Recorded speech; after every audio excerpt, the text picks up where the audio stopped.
Okay, so today we're going to tell you a story.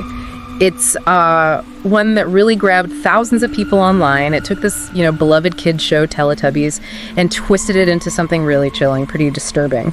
It's a story about obsession online, supposed murder, and how those lines between what's real and what's fiction can get all really blurry.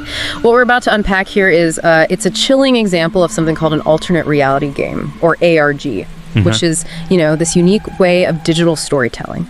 The story unfolds in real time, uses different online platforms, and it often blurs those lines, like I said, making you feel like you're actually part of the mystery as it happens.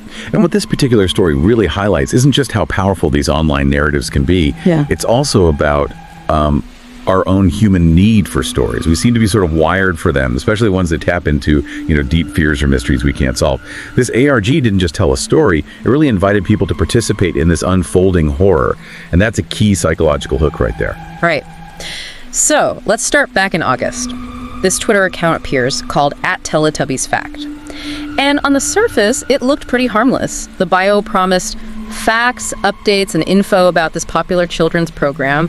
It even had a pinned tweet about kindness, positive spirit, that kind of thing. But the innocence pretty much stopped right there, if you actually looked at the tweets. It was disturbing stuff, like crude drawings, references to skinwalkers. Which is that creature from Native American folklore. Yeah. Often linked with, evil shapeshifters. Exactly. And photos of police cars, this really ominous, grainy profile picture of some person.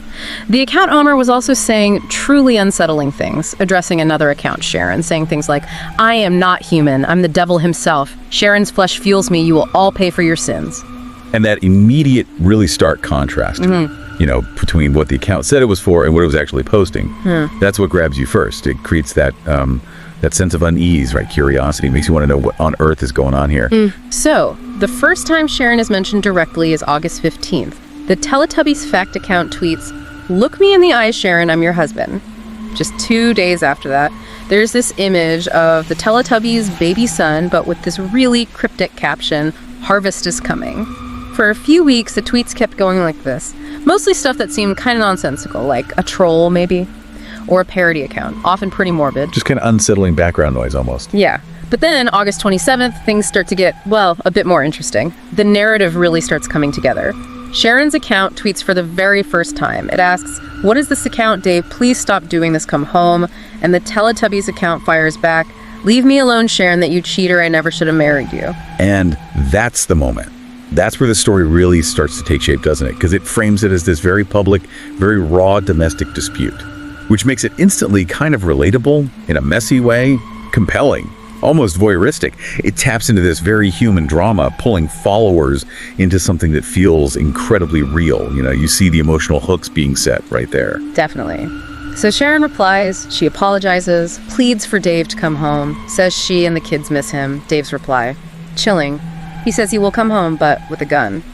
And claims Sharon made him do this. Sharon's next tweets are just desperate pleas for her kids' safety, begging Dave to stop. "Where are my children?" and "No, Dave, please don't." Wow. The stakes are escalating fast. Yeah. Then silence for a few days from both of them. Until September 2nd, Sharon tweets, "Dave, please don't hurt me." Then on September 14th, Dave tweets something vague. "Put the gun down." Same day, Sharon replies, "I've had enough. I can't take it anymore."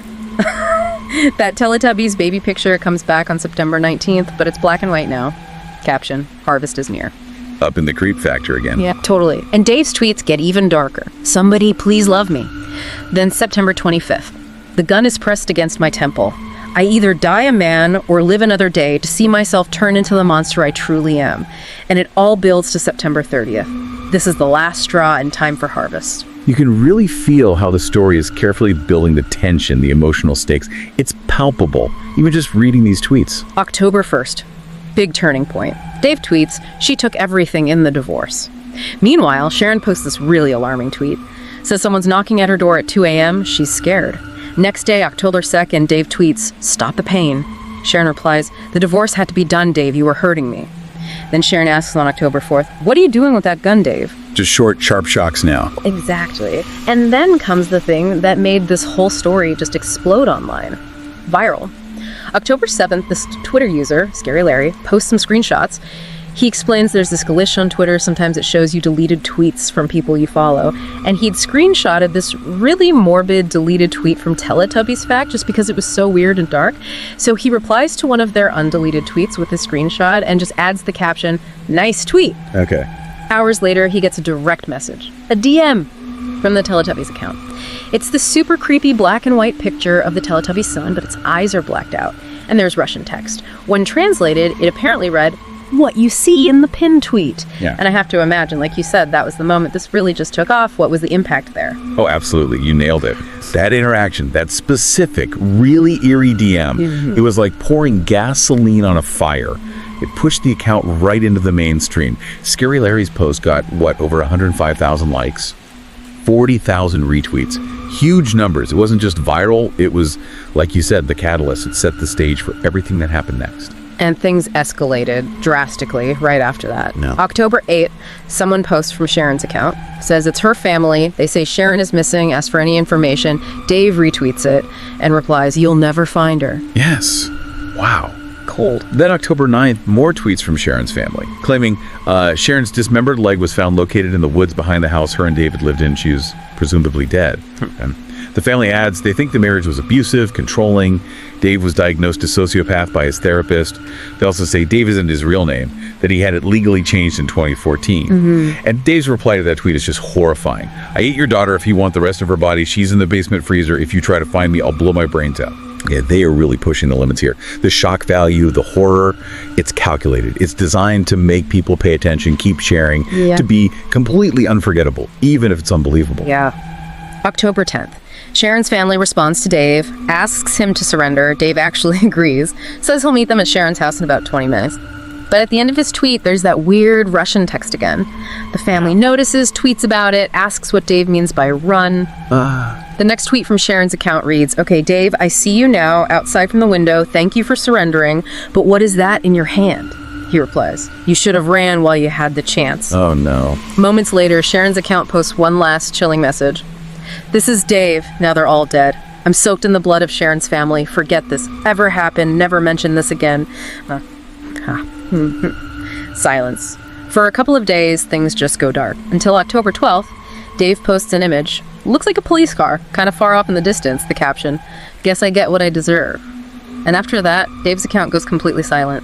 So the narrative seems to reach this grim conclusion. Seems like it. Soon after Dave goes silent, another tweet appears on Sharon's account. This time it claims to be the authorities. It issues this public statement, Reserus. It says, "David Hutchinson, his alias and his real name still unknown, had his home in Salina, Utah, surrounded by Sevier County, Utah Sheriff's Department.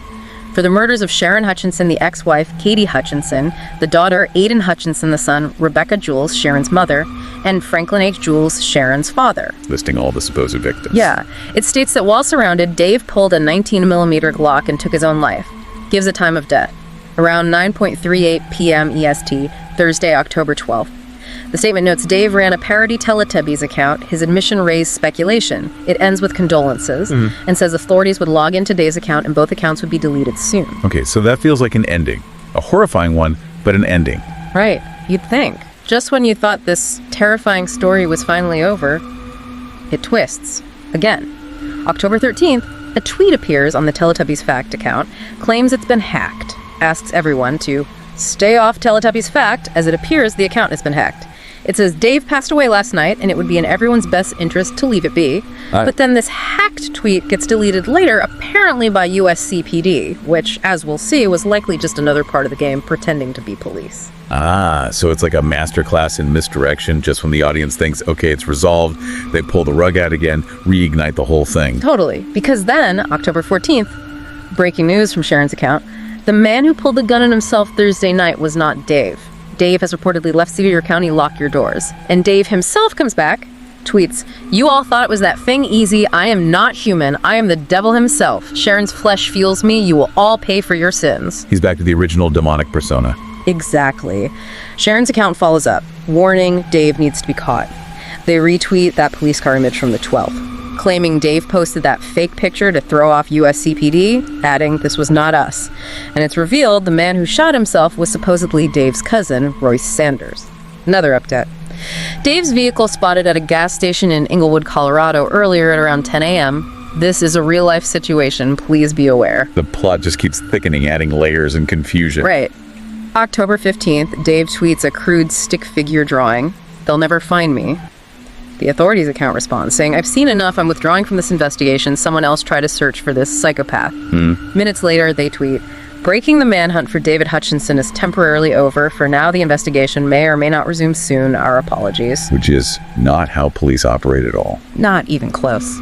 Meanwhile, Dave posts, "He bled like a faucet and he's in my house," with 2 images.